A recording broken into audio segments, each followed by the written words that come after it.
Hello, everyone. This is Introduction to Psychology, and today we will talk about one of the most exciting and well-researched topic in this course. It is Introduction to Social Psychology.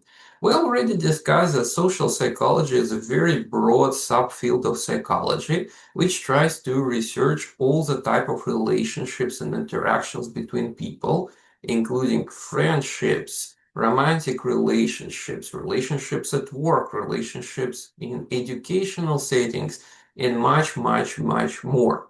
So in this class, we will discuss how to define social psychology. What is that exactly, to be a bit more precise with terminology. We will talk about so-called social cognition. So it's type of cognition, one of the type of cognition, which is connected with social perception, social interpretation, and social thinking. So how we process information about other people in social situations. After that, we will transit to so-called social interaction topics. So how exactly people can interact with each other. It will be a bit more about behavior.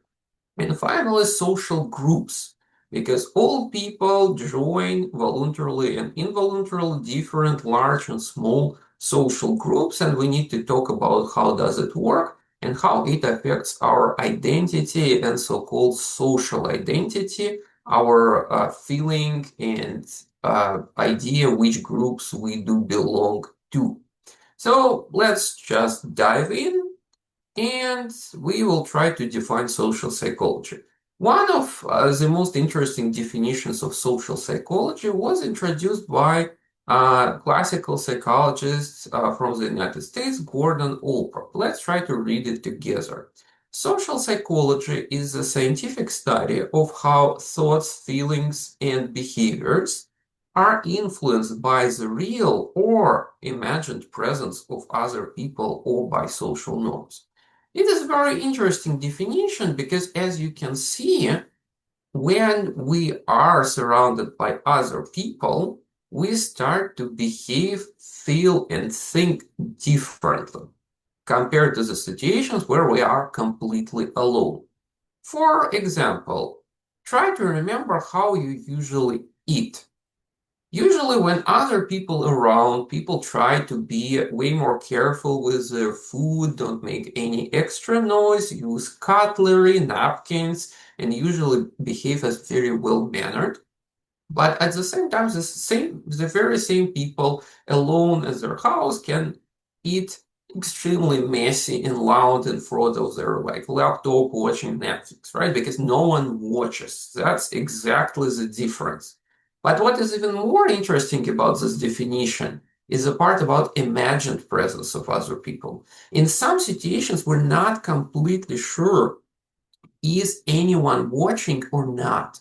And usually, if we assume that someone can watch our behavior, we usually still try to behave as other people are present.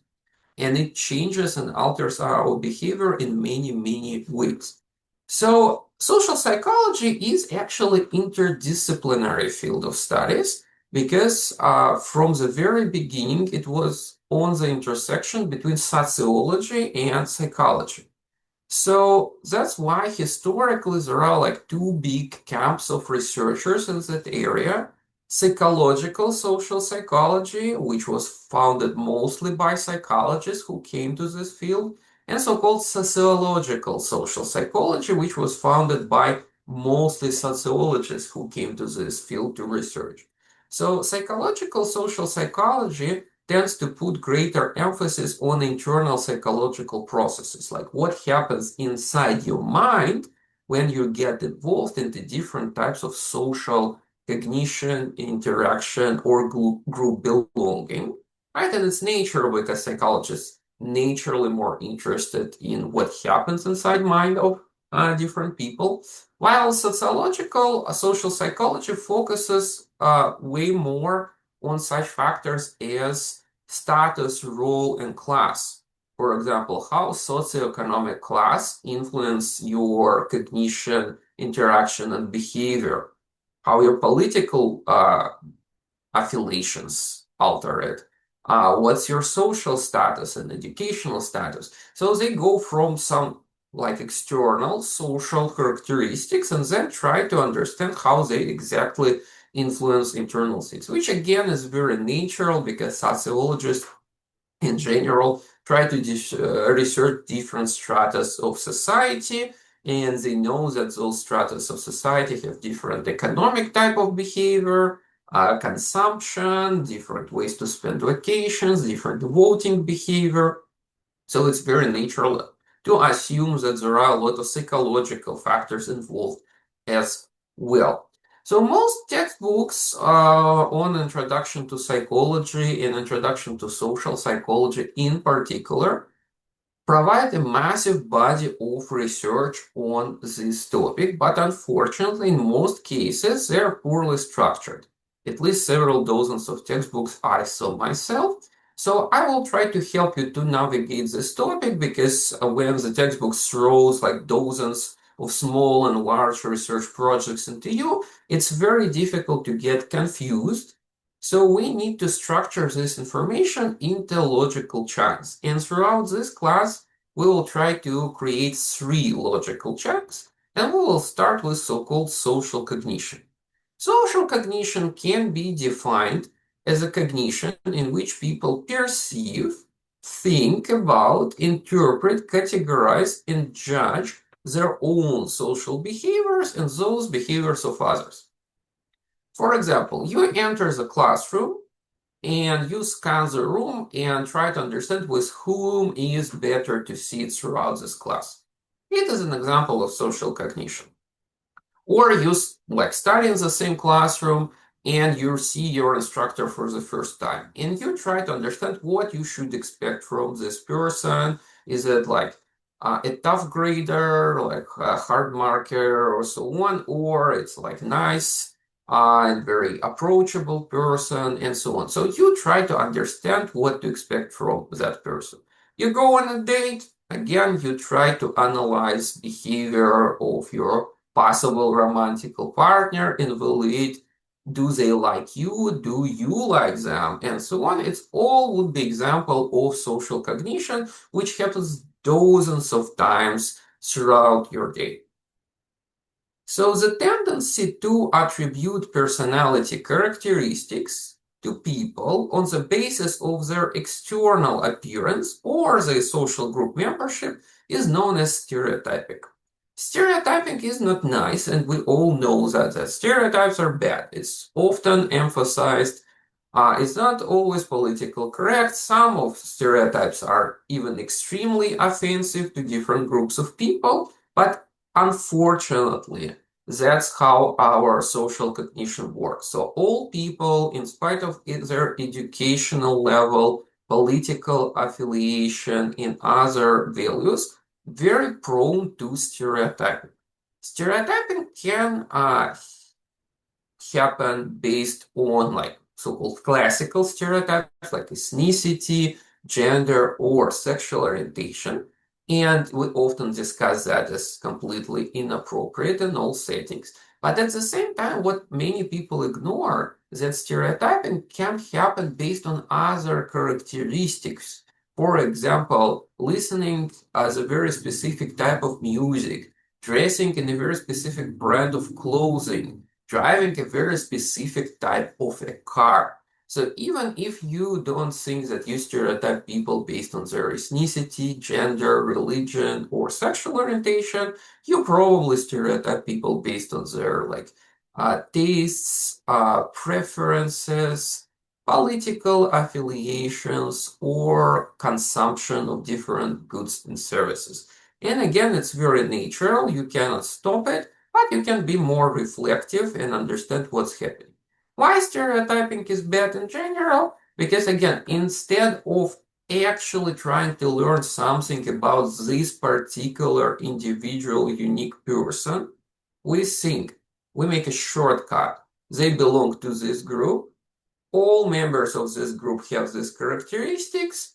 This characteristic means this particular person also will have this characteristic. But it's not true. Even if, for example, 90% members of a certain group possess a certain characteristic, it still leaves like a lot of room for maybe this particular person is not, right? And assuming this is not great.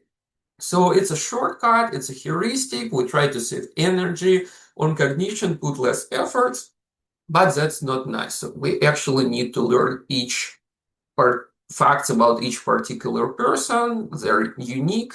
And sometimes, yes, they will possess characteristics which many members of this group will have, sometimes not. It depends. So we always need to judge people individually based on their personality, characteristics, behavior, and traits rather than on their group belonging. That's the main point here. One of the classical topics of research for social cognition is attractiveness. Because how do you perceive other people, other attractive or not, is a classical example of social cognition. And researchers and social psychologists in particular always were interested why some people perceived as very attractive, aka hot, and some people not. Because actually, what not everyone knows, it's a huge social issue. I think many of you could hear about such type of social injustice as gender pay gap. So on average, men get higher salary for the same type of the job and working hours as women, and usually this gap in developed economies is around 10%, which is actually a lot. Imagine getting like 10% more for absolutely the same job and workload, and people and politicians and social activists discuss that a lot, and they're right to do that. But what not everyone knows that there is also so-called attractiveness gap. So people who fit social standards of being attractive and perceived as attractive get a lot of unjustified bonuses and premium in their life, including actually higher payment at their job place. And what is even more fascinating, some researchers claim that attractiveness gap might be up to 15%. So it can be actually more than gender pay gap, but not many people discuss it. So attractive people have unfair advantage. They have more friends, so people usually choose them more often to become friends. They obviously have more possible romantical partners. They often get more promoted, more frequently promoted at their job place and get pay raises. And all of that not due to their exceptional efforts, qualification, expertise, or nice personality. It's purely based on their looks. That's why research in attractiveness is extremely important.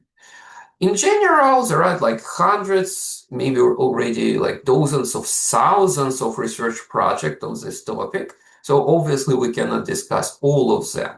But what researchers found that there are some so-called universal factors. So that's factors of attractiveness which are replicable in all age groups and countries, while there are some so-called cultural factors. So for example, in one culture, this particular trait is considered to be attractive, and in other cultures, this very same particular trait is considered to be unattractive.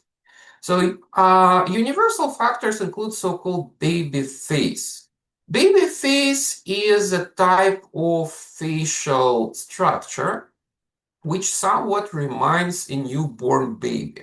So newborn babies usually have different facial proportions compared to adult people, right? So they usually have very large eyes, very small nose, and all those like eyes and nose situated on their face in a bit different proportion, which we find cute. So most people, when they see like a baby, they feel that this baby is cute, they feel attracted and want to interact with this baby.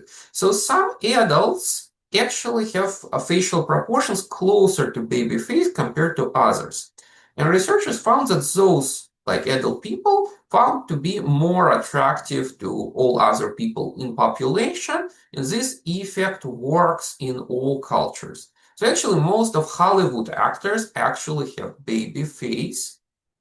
And it's not coincidence. We usually like choose those actors exactly based on their looks and because like you feel pleasant feelings when you observe this person on the screen for 1.5, 2 hours, like during the movie, for example. So baby face is very, very powerful factor here. The second factor is symmetry of the face. So what is interesting, we perceive faces as symmetrical, where the left and right side are identical, but it's not exactly the truth. So if you will make a photo of any person, split their face into two equal halves, and just will double it in a mirror-like fashion, you will see that you will get two different faces, like left side and right side.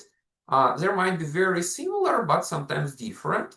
There are a lot of like photos like that with some celebrities. One of the most popular was Harrison Ford, a famous Hollywood actor. He's actually left and right half of the face very different. You can Google it if you're interested. So research found that people with more symmetrical faces on average found to be more attractive. Why? The explanation is probably more biological. That's the more convincing conjecture here that a higher level of symmetry of face signals better health conditions and thus like higher chance of reproductive success with this person. And in most cases, attractiveness is actually based on like sexual attractiveness for adult people. And finally, so-called average face. That's an interesting phenomenon. So researchers were wondering what type of faces people usually prefer and find more attractive.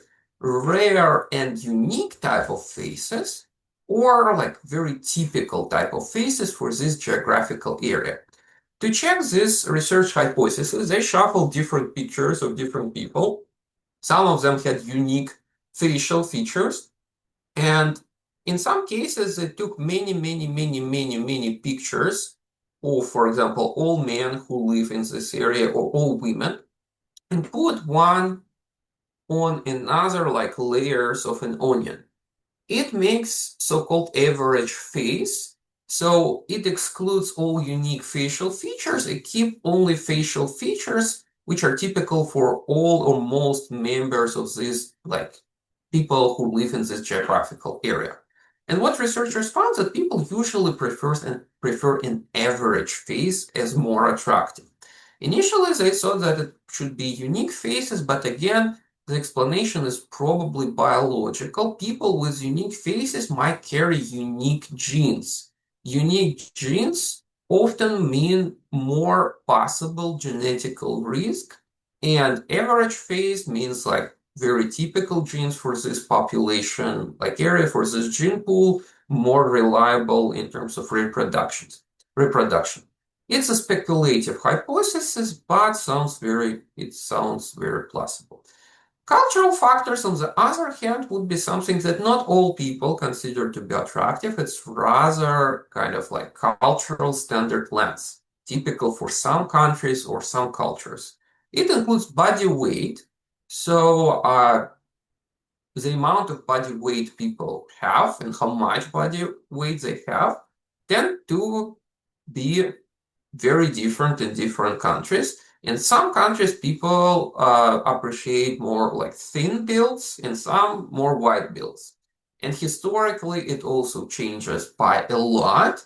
So you actually can take a look at any Hollywood movie made in like 1940s, 1960s, 1980s, and 2000s compared to now, and you will see that people have very different standards of what is attractive and what's not for all types of actors. And the second cultural factor is height. So actually, people across different countries and geographical areas have very different average height. So one of the tallest countries in the world, for example, is the Netherlands, and one of the short people with the shortest height, for example, would be Bangladesh, India, and Nepal. So the difference between average height of people in those areas can be way more than 10, 15 centimeters. That's a lot. And people find uh, height as a characteristic kind of be different. So in some cultures, people think that like men should be like way higher than women and some not. So it varies a lot, and it also depends on historical period as well. So body weight and height absolutely not universal characteristics, and we have a lot of evidence for that. In reality, of course, there are hundreds of other possible factors which we find attractive or not. Some of them more biological, some of them more social, some of them more cultural and psychological. So, but because it's an introduction only, so that's a bit less information. So if you got interested in topics like this, you always can take a course in social psychology, which I highly recommend to take to all people, even who do not major in psychology, because it will help to shed the light on many things which you find mysterious so far. So, there is a halo effect which is closely connected with attractiveness. So, halo effect is a very simple thing. Often, when we see an attractive person or a person who neatly dressed like this young man on this picture, we often tend to assume that they possess other positive characteristics. For example, if a person is well dressed and good looking, that they would be also kind and smart, for example. But in reality, those characteristics are independent and they're not connected in any way. So there are a lot of people who are good looking and absolutely evil and stupid. There are a lot of people who are very kind and smart and at the same time not great looking. There are people who are great looking and kind and not very smart and so on. So those characteristics are completely different, but we often tend to assume that they go together. It's a cognitive distortion or cognitive bias, which all people prone to make, unfortunately. So with those people on the picture, in most cases, yes, well-dressed version of the same person would be perceived as smarter, funnier, and kinder. While when they wear not very neat clothing, they would be assumed to be messy, lazy, and so on. So halo effect can create this positive side or negative side, which people constantly use to judge you, while it might be absolutely unrelated to reality. But again, remember that you're prone to make absolutely the same mistake. So please be careful, be aware about halo effect. So, this brings us to the topic of biases, right? So biases usually consist from three parts: stereotypes, prejudice, and discrimination. In everyday life English, we often use those three words as synonyms. But for scientific psychology and social psychology in particular, it's three very different things. So stereotyping is a cognitive part of this process. It's tendency to attribute personality characteristics based on external appearance or social group membership. Right? So you probably know a lot of stereotypes. So I won't use all of them because most stereotypes are offensive or traumatize different groups of people.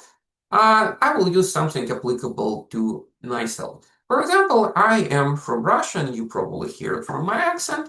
So many people assume that Russians are aggressive, for example. So if people hear my Russian accent or learn that I'm from Russia, they can assume, oh, like because many Russians and Russian communicative culture is considered to be aggressive, Daniel also would be more aggressive. But it's a classical stereotype. It doesn't mean that all people, like millions, sometimes like dozens of millions of people, are absolutely the same. It's oversimplification. And stereotypes, again, as I said before, they're used as a shortcut in social cognition to save energy. Once you start to examine stereotypes carefully, you understand that you cannot make claims like that. They include oversimplification, overgeneralization, and they ignore like all the possible exceptions, which can be like thousands and dozens of thousands of people. So stereotype itself is not great, but it's not necessarily connected with any negative emotions or negative types of behavior. That's the next part.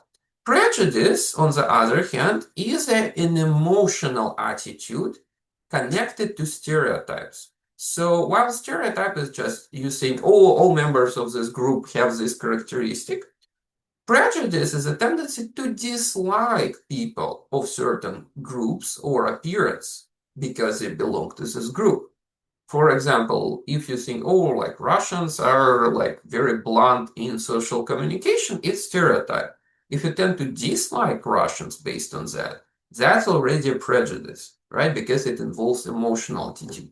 And if you start acting based on this type of prejudice and stereotype, it's already discrimination. For example, you don't invite Russian people to apply for a job place posting you have, or you don't want to have Russian friends, or you don't want to communicate with Russia. It's already discrimination because you act based on prejudice and stereotypes you have. So while discrimination itself is illegal, so it can become a legal crime, especially regarding jobs and like economical aspects of that. Stereotyping and prejudice are not. It's something that we just consider to be not nice, but again, we all prone to do that. If you're, for example, extremely liberal, tolerant, open-minded person, and you don't have ethnical stereotypes, you don't have racial stereotypes, you don't have gender stereotypes and sexual orientation stereotypes, you still might have a lot of stereotypes about, for example, consumptions and ownership, or all people who live in suburbs, they're just boring, or all people who drive BMW, they're like, I don't know, arrogant, for example. There is a stereotype like that. While in reality, you might think, okay, like dozens of thousands and maybe like millions of people buy BMW. Should they all have the same characteristic in reality? Probably not, right? So each time you start to examine stereotypes carefully and like rigorously, you find that, yeah, it's often a very dubious claim, including overgeneralization, oversimplification, has massive exceptions, and should not actually be used. But again, we often discuss stereotypes like which are so-called heavy stereotypes about like ethnicity, race, gender, sexual orientation, religion, maybe. But there are a lot of others. So you might dislike people with a certain musical tastes, with people who wear certain brands of clothes, with people who live certain areas of your hometown or city, and so on. So it's very typical. You do this every day. Everyone does. But again, we should be more reflective on that and examine our stereotypes and prejudice more carefully. This is the only antidote which everyone can use in this situation, because while discrimination as a behavior can be prosecuted legally, stereotyping and prejudice is something what happens inside your mind. Fortunately, there is no mind police, so you should inspect it yourself. Because everyone knows how unpleasant it is to become a victim of stereotype and prejudice. And at the same time, we're very prone to do that ourselves. So, many stereotypes are somewhat rooted in reality. Not justified, but many people who believe in certain stereotypes say, hey, I saw like dozens and hundreds of people, and all of them had the same characteristic. Yes, it might be not politically correct, but it's real. And in reality, it's not exactly working like that. So stereotypes not often like real. They often work based on self-fulfilling prophecy. It's a very powerful personal and social mechanism of how this can work. So let's imagine a situation with a university instructor. And this university instructor is not a very nice person. They believe that, for example, male students perform better in math than female students. In reality, it's not true, and research shows that people of all genders don't have any significant difference in intelligence levels, including mathematical intelligence. So it's definitely not about reality. But this particular instructor is not nice. They like firmly believe in these stereotypes. So they have this like our beliefs part, which starts to influence their actions toward others. For example, when they're in a classroom, they can be very vocal about their like ideas that boys would perform better on tests, they will get higher grades, that female students should not be in this classroom, or they should be happy with a lower grade, that their life mission is not connected with math or anything like that. So which impacts other people's beliefs. So female students start to feel very stressed in this classroom, while male students might start to feel like relaxed. They think, oh, instructor just like favors me because of my gender, I will be fine. Like my performance would be great. While female students feel that there would be a lot of pressure and to get a decent grade would be extremely hard with this biased instructor, which is causing like actions of those people. So female students might actually like under stress, they actually might perform worse during tests because stress actually influences performance and influence negatively. So the more nervous people are, the worse their performance is. Instructor, which marks papers after that, sees, oh, that's exactly what I said. Female students perform worse on average. I was right all the way along. And it only reinforced their like wild beliefs about female students' inferiority in math. You see, and it goes and goes and goes. Right? So some stereotypes are created like that. For example, if you force people to live in a very poor neighborhoods and they don't get much like social opportunity to get out of them, it forces them to behave very same way as like other people would behave in the same circumstances. So we can split people arbitrarily and artificially based on any characteristic and create the difference between groups based on how we treat each other. So we can divide people on people who have, for left-handed and right-handed people, decide that people with left hands have some sinister characteristics, force them to live in ghettos, and it will eventually cause them to become different. But not because they were different from the very beginning, but just because of self-fulfilling prophecy, we created this difference between people. So many stereotypes about, for example, poor people, some racial stereotypes, and others are like often based on self-fulfilling prophecy. So we treat people based on our beliefs, and they don't have much of a choice to respond very predictable ways. While in reality, we're not different at all. If someone would treat you like that, you also would like do the same.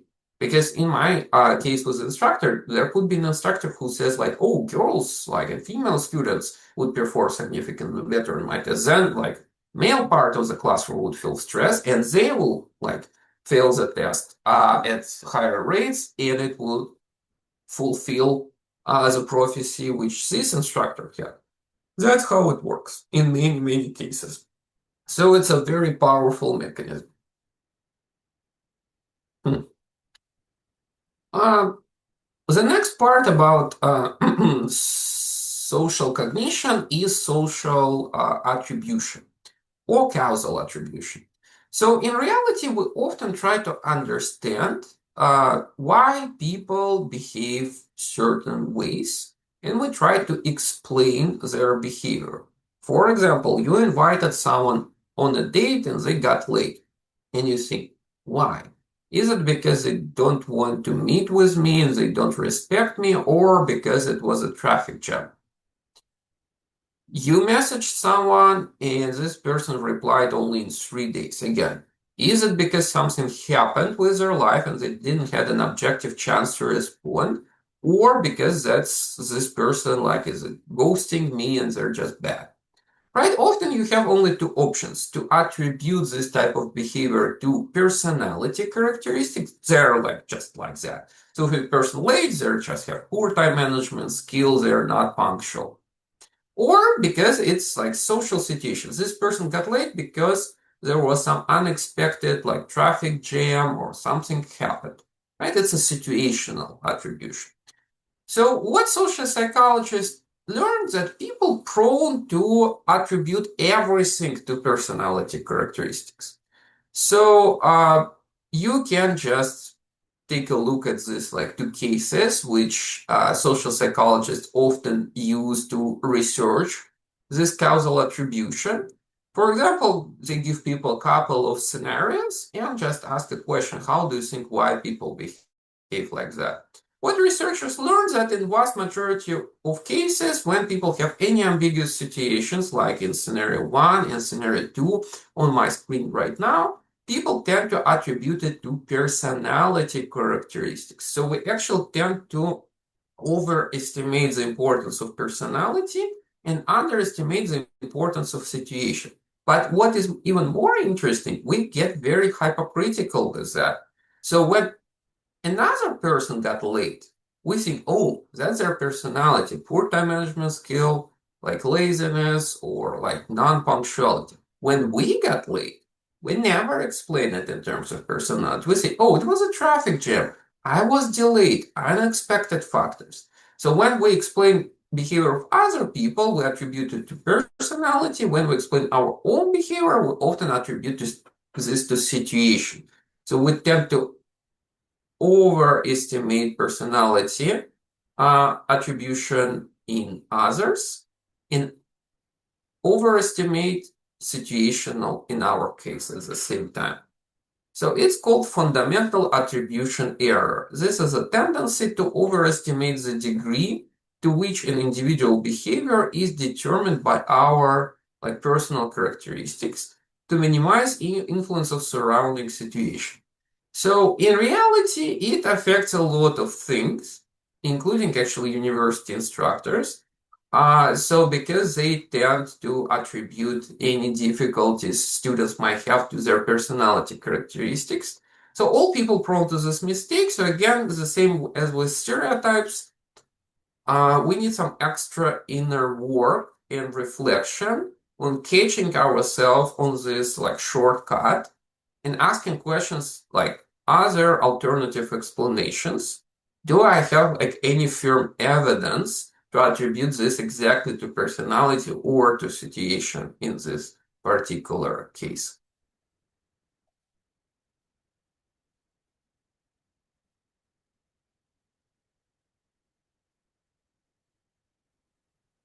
Okay, so fundamental attribution error, while is very, very typical for all people, is still one of the most popular topics of research in social psychology, but not individually, but rather how it can combine with other cognitive biases we have all together. For example, Halla effect or self-fulfilled prophecy, which we discussed earlier. So yes, it's interesting.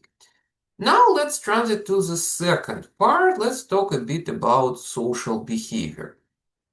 Social behavior can be very complex, right? There are a lot of types of things, interactions, and communications which we have with other people. It can be defined very broadly as that it's any type of action that is influenced directly or indirectly by actual, imagined, expected, or implied presence of others. So technically, we can speak indefinitely about social behavior as like any type of research in this area can be very interesting, but to simplify things a bit, we will try to classify social behaviors into three big groups. Pro-social behavior, behavior which is like nice and helpful toward other people. Aggressive behavior, which is opposite, connected with aggression toward other people. And conformity, which is usually understood as just simply following the rules and behaving typical way as all other people around you. So let's start with so-called pro-social behavior. It is connected the same as other types of behavior with attitudes. Attitudes understood as enduring general evaluations of object, people, groups, and situations, which can be negative and positive. For example, you might think that buying a certain brand of cell phone is good. It would be positive attitude. Or you think that certain group of people is bad and you should not interact with them, for example, criminals. And it would be negative attitude. So initially, social psychologists thought that attitudes connected with the behavior linear way. You have positive attitude, you interact like positive way. You have negative attitude, you do things accordingly. So, including political behavior, like often sociologists in their social polls measure people's attitude toward different political parties, and they think it will translate into certain voting behavior, but many times throughout like history of political science, we figured out that often people say, I like this party and vote completely different on the next day. So in reality, attitudes often do not match behavior directly. For example, most people have very positive attitudes towards sports and healthy way of life, and negative attitudes toward alcohol and smoking. But at the same time, how many people actually start having a healthy way of life, and how many people continue smoking, drinking, or like not exercising? So that's the difference between attitudes and behavior. So attitudes often can predict behavior, but there are a lot of exceptions, like with my example, with, for example, sports and healthy activities. So behavior is usually more consistent with attitudes when the social situation in which behavior like happens is similar to the situation where attitude is expressed. So, for example, if I ask you about your voting preferences before the voting situation, you probably will vote according to what you said. But if I ask you about your like political preferences when you sit home, in online poll, your attitude might be like one, and your actual behavior can be very different, right? The same as inside the classroom, all students think, I will start doing my homework right when I come home, like it's important for my overall academic success. They come home and they do other things, right? So because situation when they express their attitude and situation where they need to realize their behavior, not matching, it's difficult. So, and while attitudes somewhat predict behaviors, behaviors also predict attitudes. It's a very interesting thing because behavior starts to change your self-perception. Imagine you don't like certain type of food. Let's say seafood. For some reason, you have negative attitude towards seafood. And your friends convince you anyways to go in a seafood restaurant. You go there, you try a couple of things, and you think, okay, that's not that bad. I might eat it again. So behavior which happen changes your attitude and your self-perception. And you start saying, okay, I'm a person who, not the person who never eats seafood, okay, I'm a person who might eat seafood occasionally. I'm not happy I like just, for example, it's not my favorite, right? So when you, for some reason, change your behavior, it can change your attitudes. For example, you tried a certain type of like music, cuisine, you went to a movie, you started to communicate with a group of people you're like previously thought like are bad people, and it can like you can change your mind from that. That's how we would express it in everyday life English. Social psychologists would say that your behavior affected your attitude through self-perception, and now you like changed. So basically, again, as I said, the initial idea was that attitudes like directly affect behavior. In reality, it's more probabilistic connection, which goes both ways rather than like one-way deterministic thing. So, one of the most researched types of pro-social behavior is altruism. Altruism refers to any behavior that is designed to increase another person's welfare, particularly those actions that do not seem to provide a direct reward to the person who performs them. It's helping other people. And we all like altruistic people. We want, as a society, we want more people being more altruistic. For example, volunteering. Volunteering is very popular in Canada and many other countries, but there are many other ways to help other people. For example, helping someone to cross the street, helping with very heavy bags from a grocery store, donating for charity, donating your blood, or many, many, many other things. So overall, altruism is definitely very positive. Evolutionary speaking, altruism was helpful for our ancestors because it helped to build connections inside their community and in many cases increase their social status. Because by helping others, they have positive attitude to you, you become more popular, so you become more desirable friend or possible romantic partner, and it helps to elevate your social status. While aggressive behavior in many cases leads to fear, so people afraid of you, they try to avoid your company, right? While you can be aggressive and get what you want through aggression, in most cases, it's not the type of leadership or raising status other people prefer, so you can be influential, but at the same time extremely unpopular. So scientists try, and social psychologists in particular, try to understand what influences us when we make a decision to help someone or not to help, right? So because it can be dozens of situations throughout the week when you have a chance to help other people. In some cases, you say, yes, I will help. And in some cases, you say no. So what research says on that? It says that positive moods affect this. So if you have a good mood, the probability that you will help other people rises dramatically. If you had a bad day, you focus on yourself, you skip and refuse. That's logical. Similarity. We usually like to help people whom we see similar to us. Again, easier to identify, right? So you feel that those people belong to your group. And we have this tendency, which we will discuss a bit later throughout this lecture, we have a tendency to favor people who belong to our group and somewhat be suspicious or sometimes be openly hostile to people who belong to other groups.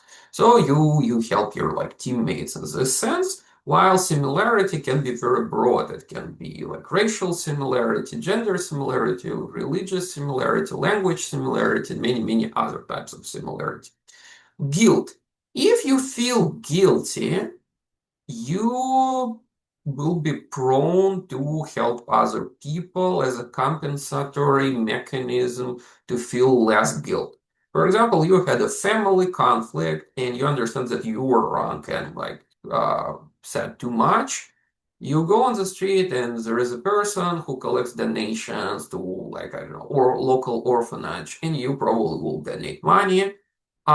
It does not fix your family related situation, but emotionally it's somewhat like a patch to your feeling of guilt you experience regarding this family conflict you had.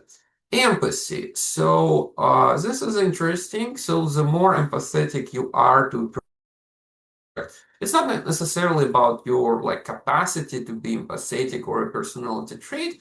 It's more than if you had a bit deeper conversation with a person and started to relate to them, you will highly likely to help. So imagine two cases. One person approaches you and says something like, I lost my wallet. Can you please give me $3 that I will take a bus and go home? In most cases, you probably say no.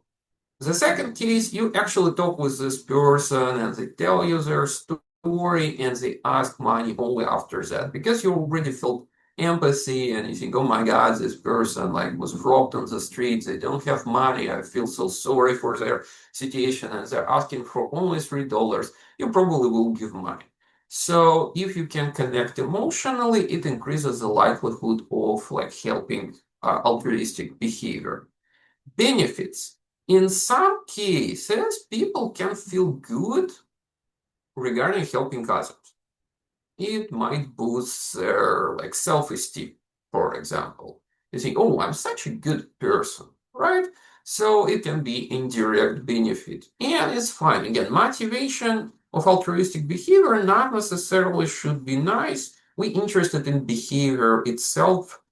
Sincerity of motivation is very secondary to that, actually, because we interested in the results. Next, personal responsibility. You probably will help if you feel that you're only one person in the situation who can help. So if there are, for example, 10 people in the room and someone needs help, you think, okay, I'm not the only one here. Other people also should take responsibility. Maybe they will do their part and I will can simply go away. It's not my personal problem. So, but if you're only one person in the room, you feel that, okay, if I want help, this person won't get any help at all, and probably I should do that. And finally, self-presentation. So you can help people, and after that, you can post a lot of pictures and videos on social media about how nice you are and build your public image. Right? A lot of social influencers, politicians, actors, and other famous people do that all the time. But again, why not if they do nice things to other people, even if it's only because of self-presentation, motivation is still better than not helping anyone. Right, so personal responsibility here is very important factor. So there is another type of altruism because there are different types of altruism. The most typical though is so-called reciprocal altruism. It's idea that I help you right now, you help me later. So it's a reasonable expectation in most cases. For our ancestors, it was very adaptive. Regarding, for example, protection and search for food, right? Today you found some, I don't know, mushrooms, berries, and nuts, but you know that tomorrow you might find absolutely nothing. So it's a reasonable idea that I will share with my tribe, and they will help me in return when they will find something. So it's kind of a safety net. So with reciprocal altruism, again, we assume that people will return the favor. So, for example, if you loan someone money, you think that you can ask for a loan. And if a person refuses, you will feel frustrated and maybe angry, like, why? I helped you, now you're not helping me. People experience it as a kind of a betrayal. So reciprocal altruism, as you can see, is like altruism, but not completely, because you expect some profit at the end of this transaction. But again, it's a reasonable thing, and in many types of social interaction, we assume that people will memorize good things we did for them, and when the time comes, they might, help. Right, so there are other types of altruism too, as you can see on the picture. Pure altruism is the most rare one, when you just help people, you don't expect anything in return, you don't post pictures, you didn't get money, no one saw it, no one knows that you did it, that's it, you just did the good thing. So group selected altruism is, for example, donations to certain groups of people, for example, refugees. You selected a group of people who needs more help and you help them, right? And genetic altruism, when you help your, for example, family members, right? It increases the chances of survival of your bloodline. So it's while it's altruism, it's also about survival of your genes. It's the major types of altruism. As I said, the reciprocal altruism is the most common one. So the fact of personal responsibility and how it affects altruistic behavior is closely connected to so-called bystander effect or bystander apathy. It's a social psychology phenomenon which shows that individuals less likely to help a victim in presence of other people. It was discovered through a very, very sad horrible story which happened in real life in 1964.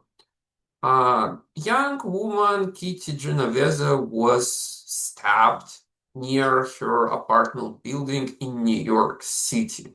When police arrived to investigate this case, they naturally went to neighbors to ask did they witness anything, just to collect some information. And they were horrified by the fact that several dozens of neighbors observed the whole crime scene and no one called the police. While the police station was actually very close to this place, and if anyone would call it, the crime could be prevented and possibly she could get at least some medical help. No one did this, and when police asked, like, why didn't you call the police at such an awful crime and you witnessed it and it was happening for like several minutes? All people said, I saw that everyone else would do that because it's so horrible, and I saw that other people also like watching this. So this is bystander effect. You think other people will do it, and that's why you don't take personal responsibility. It's called diffusion of responsibility. So unfortunately, it happens very often. So sometimes people might feel very bad in a crowd of other people. And while there are a lot of people, no one helps you. So the way how you can deal with that, if you got in a dangerous situation yourself and you're surrounded by a lot of people, is actually to point your finger in one random person, call them out. For example, hey, you in a red shirt, call the ambulance, call the police, call the firefighters, help me. When people feel selected, they start to feel personal responsibility. It dramatically increases the likelihood of helping behavior. So it's a good way to deal with this bystander effect if you got in trouble in a crowd of other people. So next type of social behavior is aggression. So aggression is opposite to altruism. We're naturally interested to decrease the amount of aggression in society because of like safety and mental well-being of people. But what we need to understand that aggression is evolutionary, normal behavior for people, for our species. There are different types of aggression, and we need to distinguish. There is hostile aggression when people harm others and their property on purpose.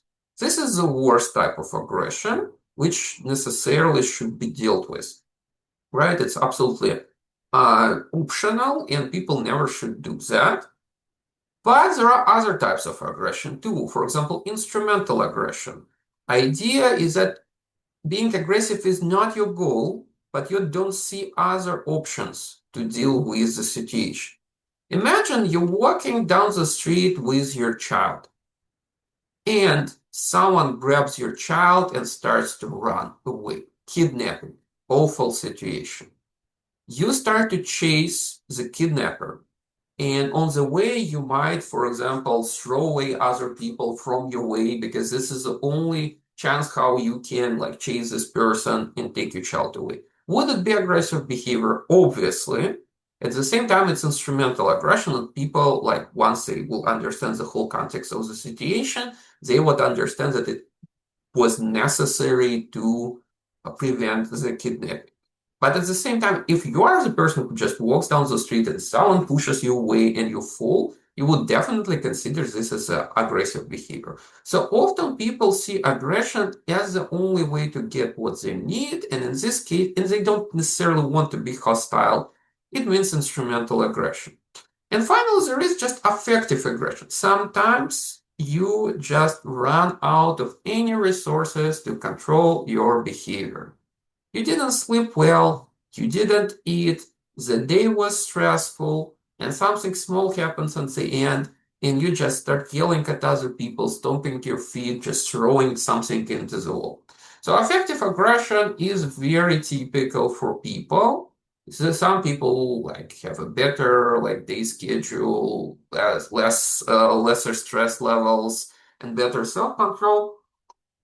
But everyone faces it once in a while. Unfortunately, you cannot too much with that, so it will gonna happen.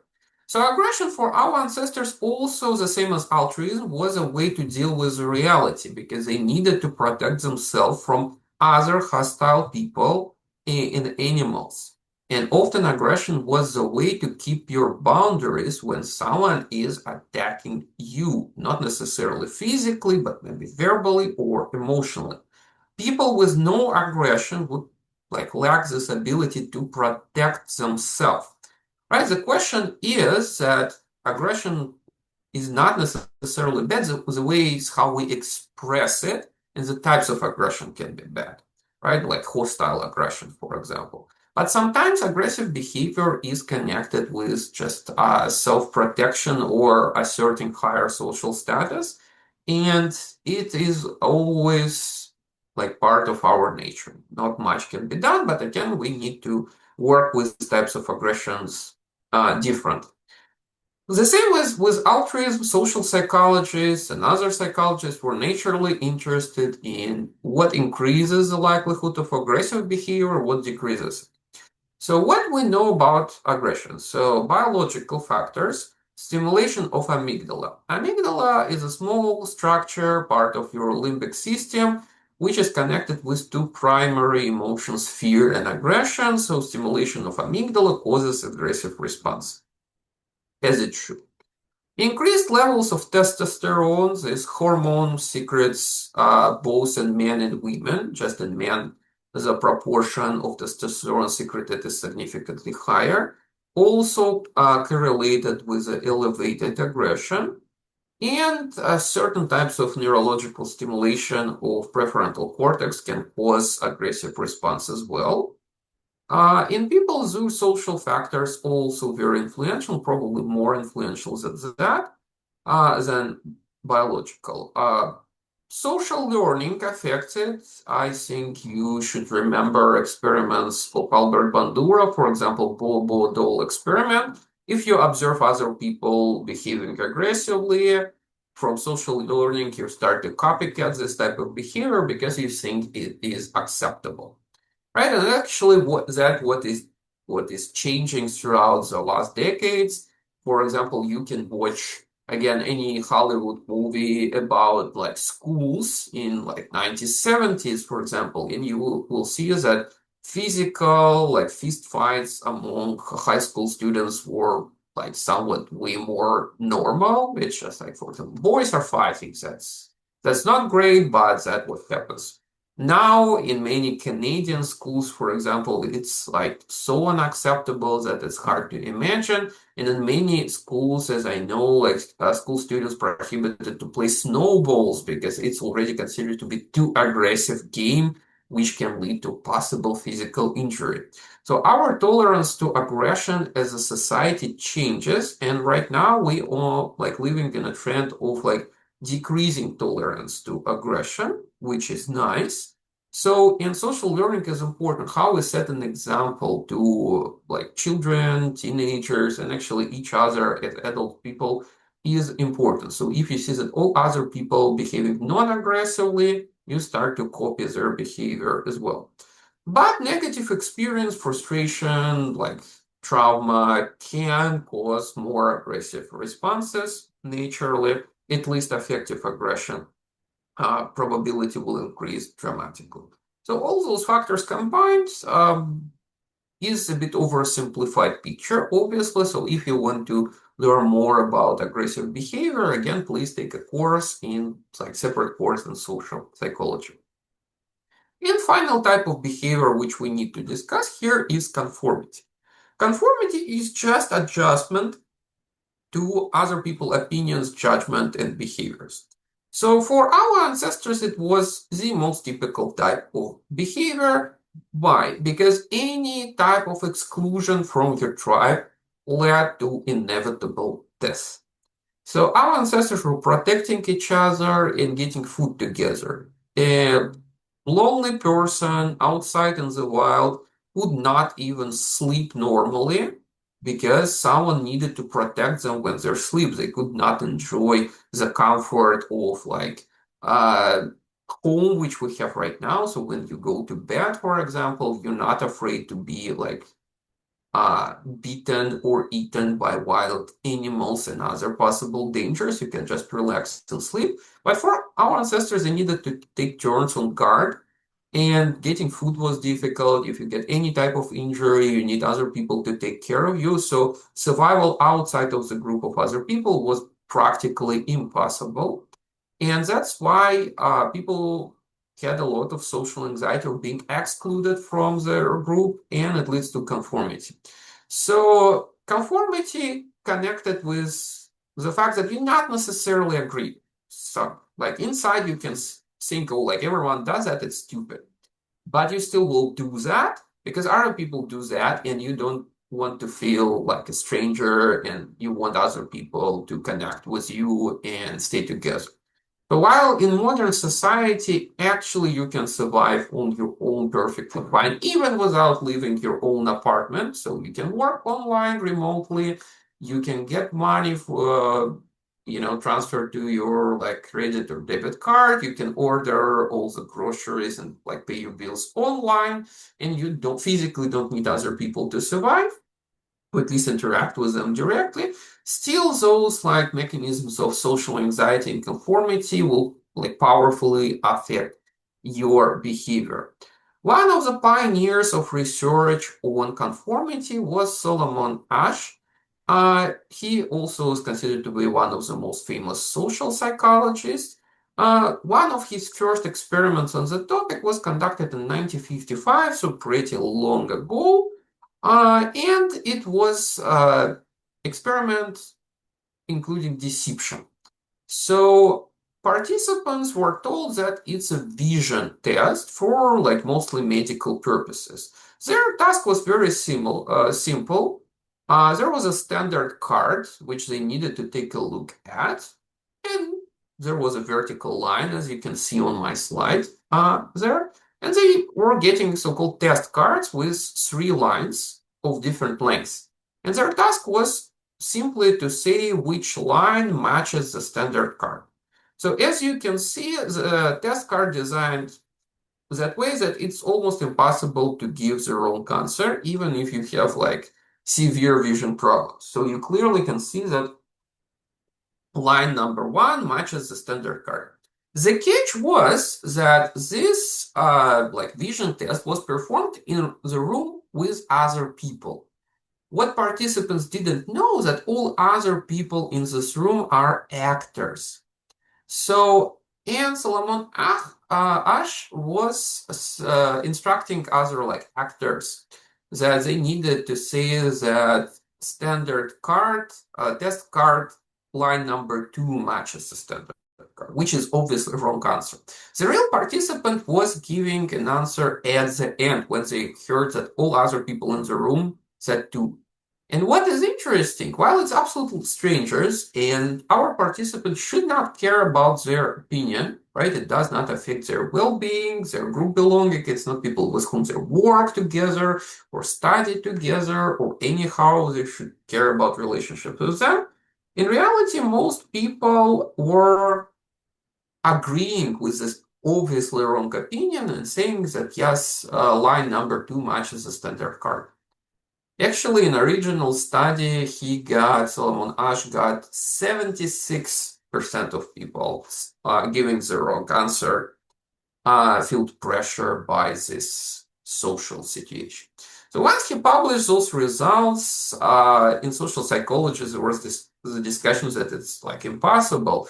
People cannot give such an obviously wrong answer at this high rates. The 76% figure is obviously an artifact of measurement, or the sample of participants is like too small and it's like some weird kind of people. So, but most research which tried to replicate this original study showed very similar numbers. So we actually way more conformative than we want to think. So you probably think I would never give a wrong answer in this experiment, but probably you would, right? 76% of people did. So one specific type of behavior closely connected to conformity but not equal to conformity is obedience. So obedience is a behavior in compliance with direct command of authorities. And in most cases, we actually rewarded and expected to behave in accordance to commands of authority. For example, if you go to school, you want to follow the instructions of your school teacher and you want to get like a positive evaluation from them. If you ride a car and you stop by a police officer, you will obey their command and you want police officer to again say that your driving skills are perfect and you don't want to be penalized. So since early childhood, we train to obey authorities, and in most cases, it's considered to be positive type of behavior. So if you break the rules, you disrespect the authorities, you get penalized. You can even get to prison if you do this like too often or like you're breaking like very important rules. But unfortunately, in some cases, authorities can issue very wrong type of orders, sometimes just criminal orders. So Stanley Milgram, American psychologist, wanted to research that. He actually was fascinated by what happened with Germany under Adolf Hitler, right? And it's actually was an impressive case for social psychology.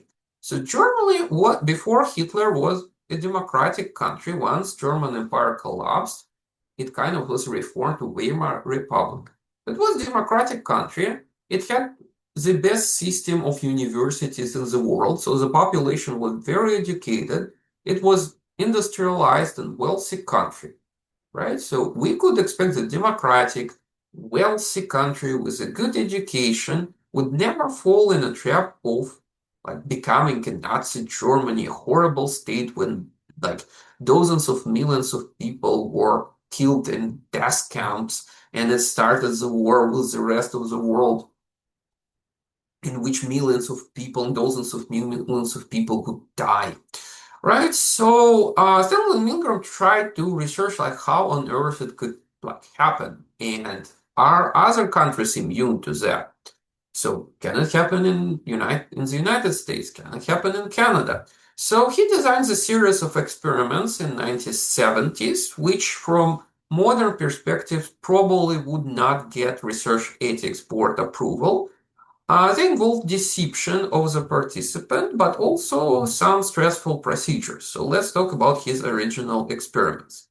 So he simply recruited random people through the ads in newspapers for a small, like monetary reward. Basically, each time there were three people in the room. The researcher, actual participant, and a fake participant. So the true participant never knew the actual purpose of the experiment, that it's a research on obedience.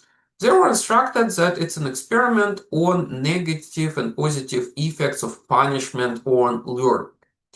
So usually it looked like that. The experimenter was sitting behind the desk and was issuing orders what to do. An actual subject or like real participant was pushing buttons on a panel, and the fake participant or like a professional actor was getting punished if he made any type of mistake. So punishment was issued through electrical shock. So for each wrong answer, fake participant was getting an electrical shock. In reality, there were no electrical shock. So fake actor participant was pretending to get an electrical shock, while the real subject, real participant, were completely sure that it's an actual electrical shock. What was happening during this experiment that experimenter was constantly increasing the voltage. So they were saying, now hit this like fake participant stronger and stronger and stronger and stronger. An actual participant could just say, no, right? I'm a participant and I think your activity is illegal. It's not okay to hit people with very high voltage of electrical shock. And I'm here to get like several dollars of monetary reward, and I'm not obliged to follow your orders. And that's what experimenters expected people to do because it's rational people. This experimenter is, again, not their boss, not a political authority, not a policeman or something. So their authority exists only in this room, pretty imaginary. But the results they get were horrifying. Because what they got is that 65% of participants were continuing giving the electrical shock to this fake participant up to 450 volts.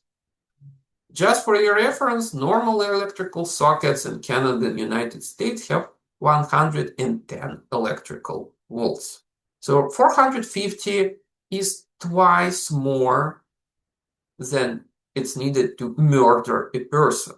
What is even more troublesome that at the end of the experiment, fake participant was faking death, so they were just closing their eyes and moving only because of electrical shocks issued, showing no sign of consciousness. And the real participant was still pushing the button because experimenters said to do that. Once those results were published, again, social psychologists and other psychologists were absolutely shocked and devastated by the amount of participants who continued to do that. And further replications of this research shows that, yes, the majority of people obey authorities and their orders no matter what. Even if those orders are absolutely horrible, the majority of people will still do that. So to answer this question, is it possible that any country can become Nazi Germany-like? Yes, it is possible in any country under certain circumstances. We are very vulnerable to this issue of obedience. Again, because in most cases we're rewarded for obedience, and we learn from early childhood that obeying authorities is good. The problem is with authorities itself. Those experiments also raised a lot of questions about how ethical it was toward participants and how much stress they could get. So after that, actually, in psychology, there were like protocols implemented and research ethics board created to regulate this. So in modern psychology, this type of experiment would not get an approval. That's 100%. I'm 100% sure. And final part of our lecture is a discussion about social groups. Social groups can be understood as any group of people, two or more people. So social groups can be very small. They can include only like two people in some cases. And you think that you belong to the group. So groups can be primary and secondary. So primary groups are like your family, church community, for example. You know these people in person. Secondary groups involve more professional working-like relationships, not necessarily connected with your like intimate relationships, more with like a shared goal. It can be like your class group, social club, workplace, or political party, because together you collaborate to do something to achieve a certain purpose. So that's connected with social identity. Social identity is a part of your self-concept, your identity, which is derived from your membership in social group. It's how you identify yourself. And often we identify ourselves through membership in those groups. So on my slide you can see very like typical and major social groups we can identify with, like race. Some people identify with their race and some people not. So you will belong to a certain race, you can choose it, but how important it is for you can be different. Your age, some people care about age, some people not. Sexual orientation, again, for some people it's a primary characteristic, how they define their personality, and some people don't care that much. Immigration status exists not in all people, so if you're born in your own country, you just perceive yourself as a citizen might be not very important part of your identity. If you're an international immigrant and you get through different like immigration status, like study permit, work permit, permanent residence, citizenship, for you, it might be an important part of your identity. Gender, again, some people pay a lot of attention to gender, some people not. Ability and disability. So do you have some health-related issues? Do you identify through them or not? Religion. Some people very religious, some people not. And class as a socioeconomic class, like middle class, lower middle class, upper class, working class, and so on. There are different classifications on social stratification, obviously, but again, you might identify with that and pay a lot of attention to that or not. So it depends. In reality, there could be way more groups you belong to, including, for example, being a fan of certain comic books or being an enjoyer of certain type of food or music, or you're a person who like a certain type of hobby, right? So technically, your social identity can be extremely multifaceted. So, but each time you get into any group, one phenomenon starts to work. It's in-group favoritism, out-group hostility. So the catch is that we naturally, and like it's evolutionary thing, prone to think that people, members of our group, are better than members of other groups. So immediately, if you identify with a certain group, there are other groups of people excluded from your group, and you have more positive attitude to members of your own group and more negative attitudes toward members of other groups. It's not necessarily a super hostile attitude toward people from other groups, but inside your group, your attitude toward members of your group will always be better. So social psychologists research that a lot. There are dozens of experiments on that, and it's all this effect always replicates. So in-group favoritism, out-group derogation. So very natural for people. You can see this on the internet regarding to any type of political debate, for example. If you're a member of a certain like political party or you vote for them, you start to think we're very reasonable people who want better for like our country. People who support the other parties, they want to destroy our countries, they're against of good values. We need to stop them. Their agenda is completely false. They introduce horrible measures for economy, immigration, social support, and so on. And we need to stop them. It's very typical type of discourse on like social media. You're probably involved in this many times yourself, so you know how it works. Now you have a scientific phenomena, you know the scientific phenomena behind that. So let's summarize what we learned so far about like basics of social psychology. Social psychology explores how thoughts, feelings, and behaviors are influenced by the presence of other people or social norms, including imaginative presence of other people. Social cognition involves perceiving, interpreting, and judging our behaviors and those of others. Social cognition includes assessment of attractiveness of other people, our stereotypes, prejudice, and attribution. Social behavior in humans is a type of actions that are influenced directly or indirectly by the actual, imagined, expected, or implied presence of other people. Social behavior is affected by attitudes, but attitudes do not directly define social behaviors. Social behavior can be different, but most common types of social behavior are prosocial behavior, aggressive behavior, and conformist behavior. Obedience is closely connected to conformity, but refers to following an authority order specifically. And finally, social groups involve interdependent individuals influencing each other through interactions and shared goals. And our social identity derives from memberships in those groups, leading to in-group favoritism and out-group derogation. Thank you.